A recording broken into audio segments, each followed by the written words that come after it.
Jovencitos, jovencitas, ¿cómo están? Espero que se encuentren muy bien junto a su familia en sus casas y, como siempre, resguardados y protegidos por lo que respecta a la pandemia. Bueno, a continuación les traigo una breve cápsula referente a la retroalimentación de contenidos de tercero medio de la clase número 5 referente a los procesos migratorios contemporáneos. ¿Ya? Bueno, ahora les mostraré el objetivo de la cápsula, que es retroalimentar contenidos referente a la clase grabada número 5 que le acabo de describir, que son los procesos migratorios contemporáneos.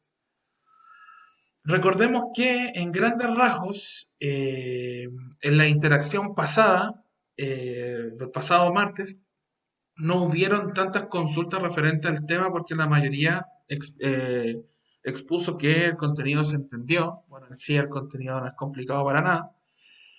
Hubieron algunas consultas referentes a las divisas, etcétera, que más adelante las responderé.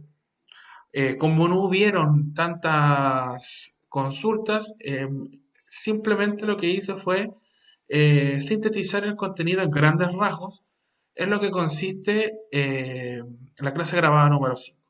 Recordar que retomábamos la clase número 5 desde la clase número 4 referente a los movimientos migratorios, a lo que se refiere eh, estos desplazamientos que tienen las personas de un lugar a otro, eh, que lo que es emigrar, que es salir desde la población, desde mi lugar de residencia hacia otro lugar, inmigrar, llegar desde un lugar a otro, y en grandes rasgos. ¿Ya? Las causas de estos desplazamientos se producen ya sea por causas económicas, mejorar el nivel de vida, el desempleo elevado, etcétera, por causas políticas, de guerras, de persecuciones, de catástrofes culturales, también habíamos hablado en la clase grabada número 4 que en grandes rasgos son eh, las consecuencias de por qué las personas se movilizan de un lugar a otro. ¿Ya? Estos movimientos migratorios pueden ser, según su naturaleza, o sea, pueden ser migraciones forzadas o voluntarias, que habíamos hablado que una de las causas políticas, por ejemplo, guerras dentro de un país, es una migración forzada. Según su duración, temporales, que voy de vacaciones o por trabajo, o definitivas, que me voy a establecer de por vida ahí, y según el espacio, que son migraciones interiores, o sea, dentro del país, o son migraciones internacionales que salgo del país, quizás a probar suerte como un factor económico, por calidad de vida, por un mejor trabajo, etc. En grandes rasgos. La clase grabada número 5 en sí se centraba en las migraciones actuales. Vimos diversos mapas desde el siglo XV hasta la actualidad, todo tipo de desplazamientos que existieron en el mundo de la manera que se movilizaban de un lugar a otro y la importancia que tienen estos desplazamientos. ¿Ya? Por un lado tenemos que las migraciones actuales se caracterizan ya sea por migraciones interiores, ya sea migraciones que se producen dentro de un país, por ejemplo, y migraciones internacionales ya a nivel global. En las migraciones interiores tenemos que se produce un fenómeno súper llamativo que se denomina como éxodo rural. Y el éxodo rural es cuando gran parte de las personas que viven en el campo ¿ya? Se acercan a las ciudades para una mejor condición de vida, para mejorar su calidad de vida, por estudios, por trabajo, etc. Entonces, prácticamente todo este movimiento que se produce se genera desde el campo hacia la ciudad para mejores oportunidades y las ciudades van concentrando una mayor cantidad de personas. En lo que respecta a los países desarrollados, se producen migraciones entre ciudades. ¿Ya? Recordar que acá está el foco entre países subdesarrollados o en vías de desarrollo. Subdesarrollado vendría siendo bajo, en vías de desarrollo en proceso, y países desarrollados ya de mejores calidades de vida. Entonces, en este enfoque, el éxodo rural se produce en los países subdesarrollados. Las migraciones entre ciudades, por ejemplo, en Europa, desde Italia a Francia, desde Francia a Suiza, etcétera, son países más desarrollados, es constante. Bueno, y también hay políticas entre países que se respetan, ¿ya? Por ende, estas migraciones interiores provocan desequilibrios regionales, o sea, prácticamente comunidades que dependen de la tierra, de la agricultura, y como gran parte de las personas se movilizan desde el campo hacia la ciudad, puede perder una valoración económica enorme, ¿ya? De gente también. Eh, es sumamente importante tenerlo en cuenta.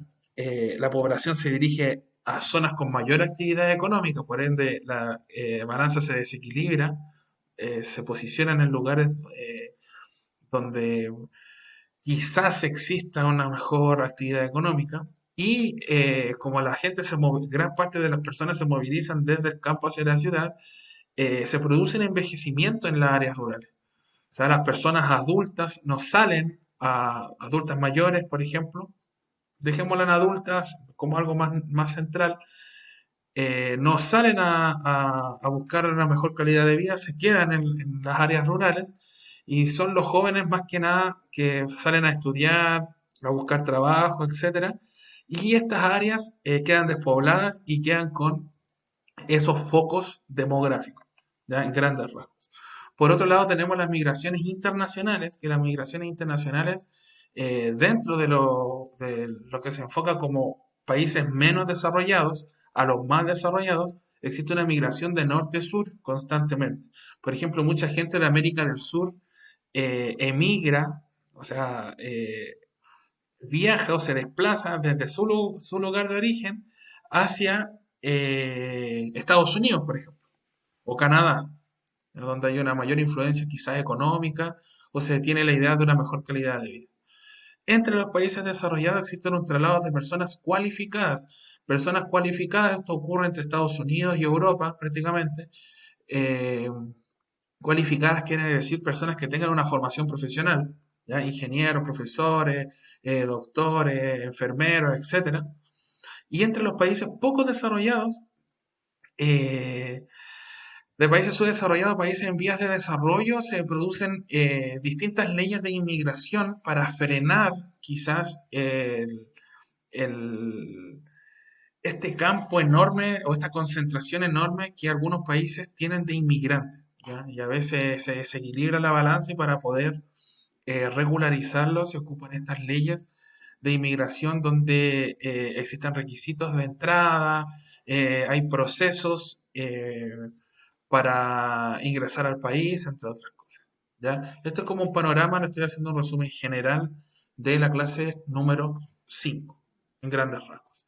Y los efectos que provocan las migraciones, tanto en las regiones receptoras como en las regiones emisoras, o sea, regiones receptoras que reciben eh, extranjeros o inmigrantes, y regiones emisoras que eh, tienen una gran cantidad de personas que se van de la región hacia otros lugares, o sea, emigran.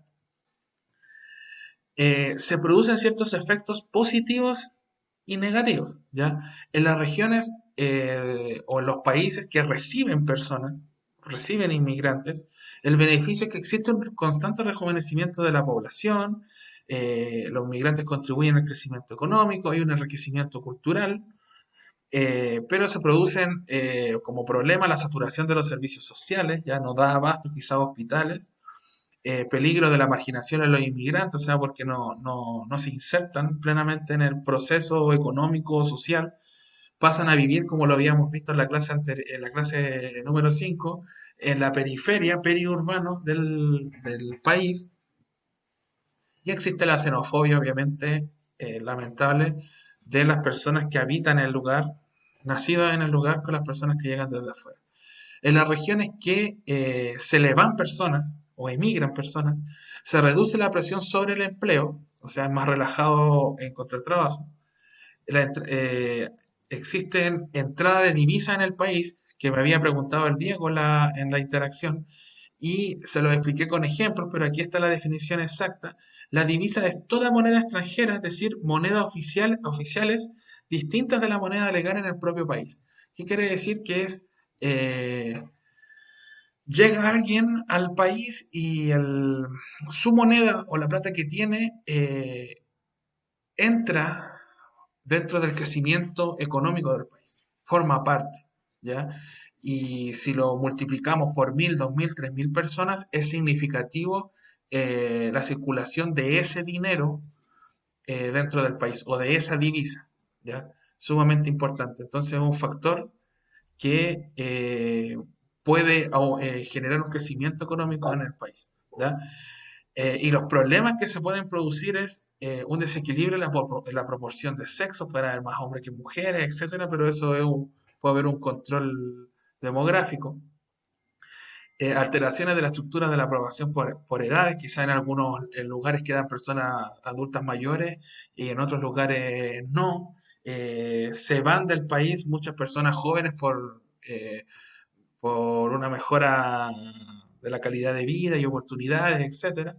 Y pérdida de población cualificada, y quiere decir que se van muchos profesionales del lugar, ya se van a probar suerte a otros lados. Ya más o menos estos son los efectos migratorios en grandes rasgos. En síntesis, ¿ya? No olvidar, por favor, martes 1 de septiembre a las 3 de la tarde, aproximadamente a una hora referencial, a un mediodía, quizá 1 de la tarde, se lo puedo enviar desde antes, el link de la evaluación de historia. Se compartirá el link en el grupo de WhatsApp como siempre lo hemos hecho. ¿Ya? Estudiar el contenido de la clase grabada número 5, los procesos migratorios contemporáneos, el PowerPoint y las definiciones de los conceptos que ustedes debían buscar en la actividad de estudio. Eso entra sí o sí y por favor fijarse en los detalles. Eh, lo otro que había un concepto que me preguntó Catalina referente a la urbanización rural, si no me equivoco. Ese concepto efectivamente no aparece en el glosario 2.0, así que por favor buscar una idea en la definición general, eh, googleenla, busquen la definición y ahí yo utilizaré una definición general, ¿ya? No muy difícil, solamente precisa y concisa para que ustedes la trabajen. Ese es su único trabajo extra, buscar esa definición por Google. Y recordar que la evaluación se va a realizar en formulario de Google sin límite de tiempo y es entre 8 a 9 preguntas. Cualquier consulta, no duden en preguntar. ¿Ya? Háganme la pregunta por WhatsApp, por teléfono, por mail y yo se la responderé. Bueno, chicos y chicas, no les quito más tiempo. Ante cualquier duda, consulta, eh, eh, no duden en preguntarme, ¿ya? Cuídense mucho. Nos vemos, chicos y chicas. Bye bye.